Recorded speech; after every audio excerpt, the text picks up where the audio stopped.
batalha pelo domínio do continente, da arte do Real Madrid da Espanha à força do Liverpool da Inglaterra. Chegamos a 1985, metade do caminho na história da Liga. Consolidada, desejada, um sucesso.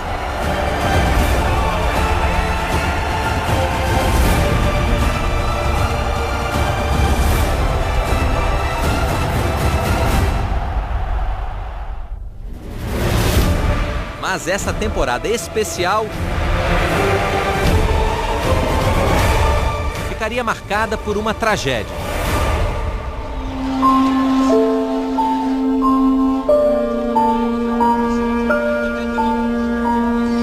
Foi visto como um momento chave na história da taça. O jogo reuniu o time mais popular da Itália, tentando uma conquista inédita, o Juventus, e o defensor do título e da supremacia inglesa, o Liverpool. No ano anterior, 1984, o Liverpool já tinha desapontado a Itália. Jogando em Roma, contra o Roma de Falcão e Toninho Cerezo, venceu a decisão nos pênaltis para levantar a taça da Liga dos Campeões pela 4ª vez. Mas o jogo contra o Juventus, a tão aguardada final de 85, quase passou despercebido em Bruxelas.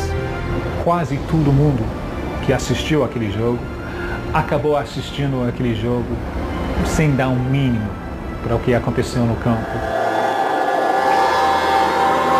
A tragédia começou a se desenhar aqui do lado de fora. Naquela noite, o público era de aproximadamente 60 mil pessoas. Mesmo sabendo que já não havia mais ingressos, milhares de torcedores do Liverpool vieram da Inglaterra. Por se tratar de um estádio antigo, com acessos vulneráveis, a invasão foi incontrolável.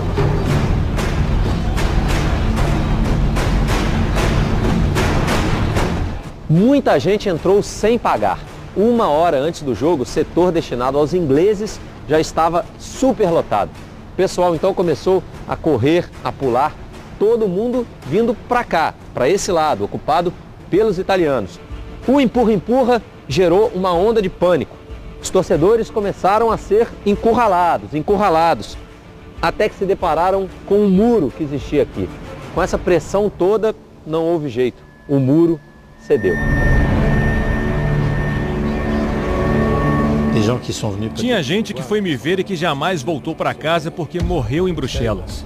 No dia seguinte à tragédia, fui aos hospitais para ver as pessoas que estavam feridas. Era muita gente. Definitivamente, não é uma boa lembrança.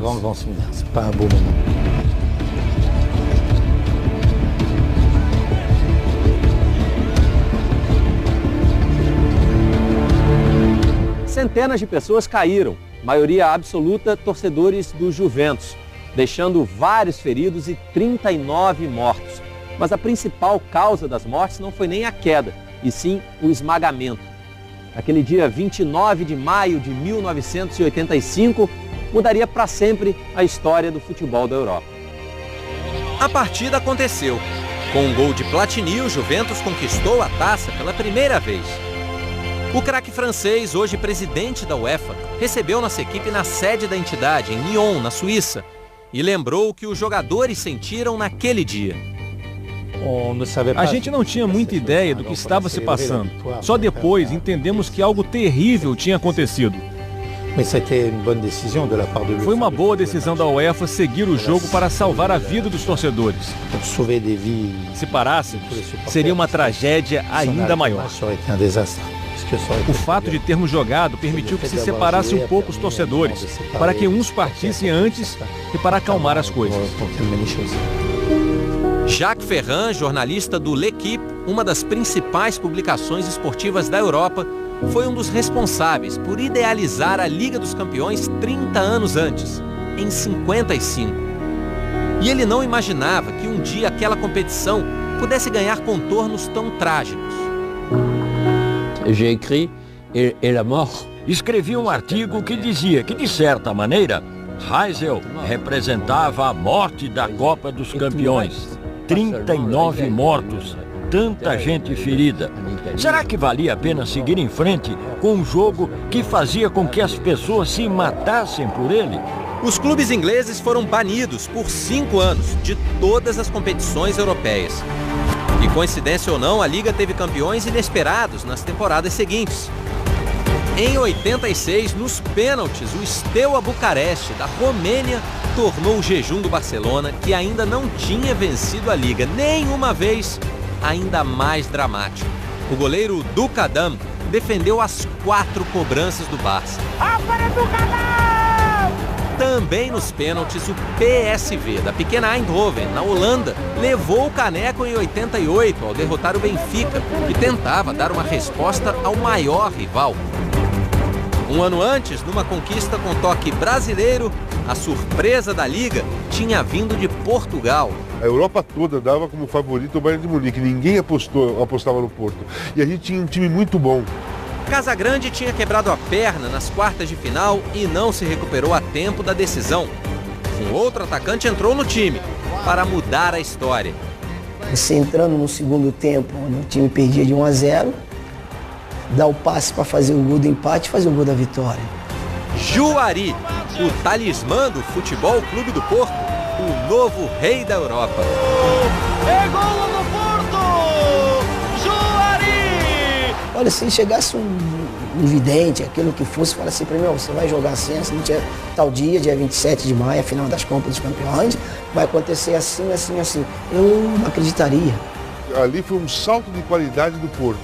Dali, de ser um time rival do Benfica em Portugal, passou a ser um time rival da Europa, dos grandes clubes. Porto é campeão da Europa! Casão ficaria pouco tempo no Porto. Naquela mesma temporada, ele foi para onde todos queriam ir. Em meados dos anos 80, a Itália tinha se transformado no Eldorado da bola. O campeonato italiano atraía os melhores jogadores do mundo. Havia times fantásticos. Natural que o clube mais temido e respeitado da Europa naquela época também estivesse aqui. Rubro-negro, mas com toques de um clássico laranja. A gente tinha uma base italiana e aí vieram esses 3 holandeses extraordinários. Gullit, Van Basten e Rijkaard foram os únicos no modo de interpretar o futebol, especialmente na parte ofensiva. Até então a gente estava muito mais preocupado em defender.